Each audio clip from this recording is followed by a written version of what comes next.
Welcome to this explainer. Let's just dive right into this, shall we? Today, we're looking at a story that is way less about traditional business strategy and much more about an absolute jaw-dropping tolerance for high-risk, world-changing disruption.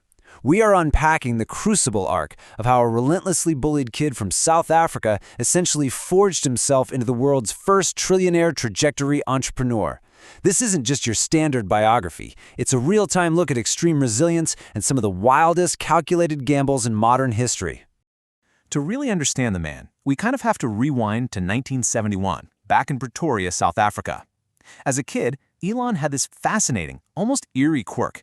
He would fall into these incredibly deep, trance-like states. It was so intense that doctors actually thought he had hearing issues at first. But in reality, his brain was just operating like an isolated supercomputer. He was completely detached from the outside world, visualizing these massive, complex ideas. There's this one story where a young cousin admitted she was afraid of the dark. Now, Elon didn't offer a hug or say it was going to be okay. Instead, he just offered a fact, telling her, "Darkness is only the absence of light." It's highly logical, for sure, but it was exactly this kind of factual, emotionally detached response that really made him an outcast among kids his own age. Which brings us right into Chapter 1, From Bullying to Programming. You really have to pause and look at the sheer contrast of his life because it is absolutely staggering.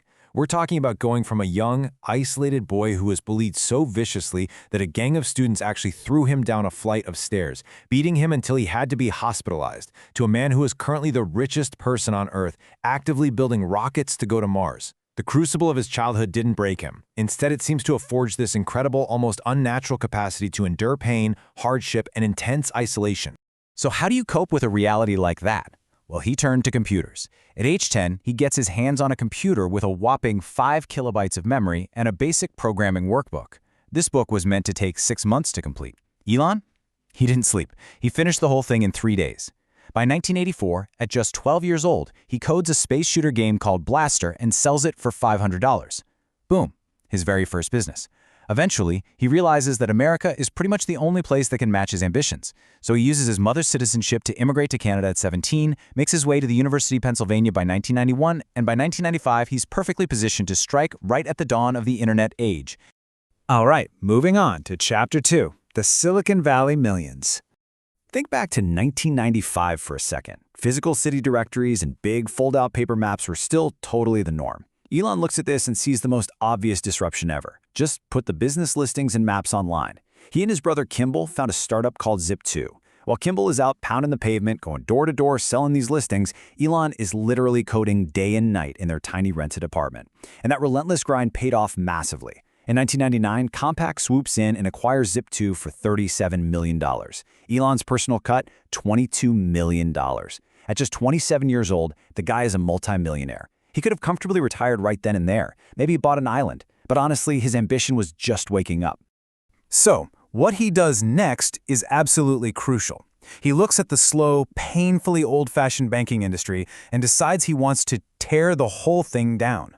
The old way relied heavily on physical bank branches, right? Well, Elon's vision was a complete digital wallet. We're talking payments, investments, loans, all of it entirely online. So he takes $12 million of his own fresh money and rolls it into a new venture called X.com. Now, back in 1999, people massively distrusted online banking. To get over that hurdle, he deploys this genius marketing hack. He literally just gave away $20 to anyone who signed up, and another $10 for every referral. It worked instantly.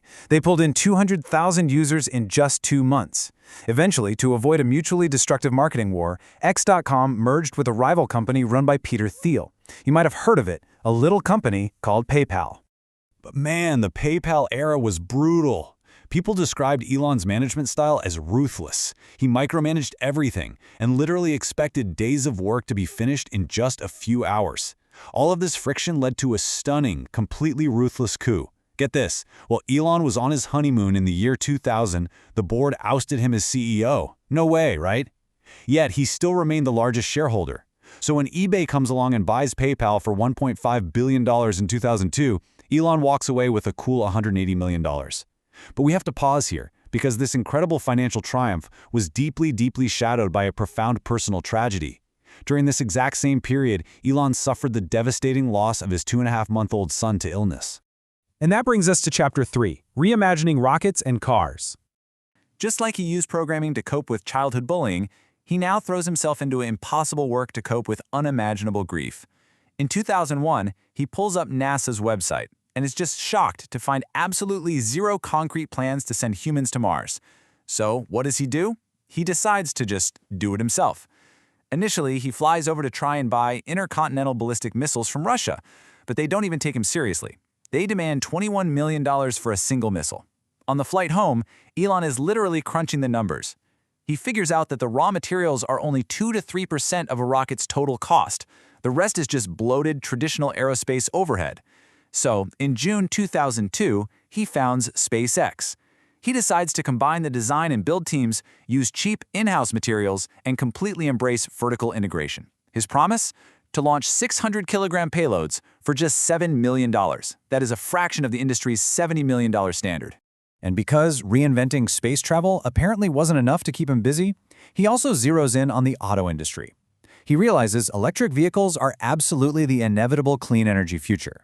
So in 2004, he dropped $6.5 million into a little startup called Tesla Motors. The vision was wildly aspirational. Replace those heavy, clunky lead-acid batteries with laptop-style lithium-ion cells, hit a 300-kilometer range, and go 0 to 100 kilometers per hour in 4 seconds. It was a beautiful vision, sure, but the execution? A total nightmare. Their projected $65,000 production cost quickly balloons to over $100,000 per car. The business model was completely falling apart at the seams. This massive dual-front war of rockets and cars brings us to the absolute dramatic peak of this explainer. Chapter 4, the 2008 breaking point. Over at SpaceX, the path to the stars was literally going up in flames. The sequential failures they faced were agonizing to watch.